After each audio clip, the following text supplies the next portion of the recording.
How to log into ParentPay account. Hi everyone, in this tutorial I'm going to show you guys a quick and easy way to log into your ParentPay account.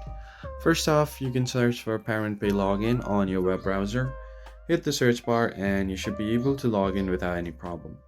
Tap on the first link that you see here, ParentPay, and go to parentpay.com. Now wait for it to load completely. You should find the login button here on the top right corner on the menu. If you don't see it, just go ahead and scroll down and tap the menu icon.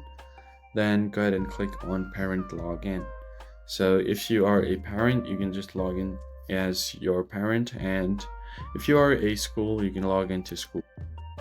So for now, I'll just tap on parent login and go to parent login. Here you just need to provide your email or username, and then once that is done, you could just go ahead and simply log into your account. Now I can just enter my password here as well, and if you've forgotten your password somehow, tap on this forgotten your password page, enter email or username. They'll send you a verification link to your email which will help you to recover your account. That's basically it, guys. That's how you log into your ParentPay. If this tutorial was helpful, hit the like button below and subscribe. I'll catch you in the next one.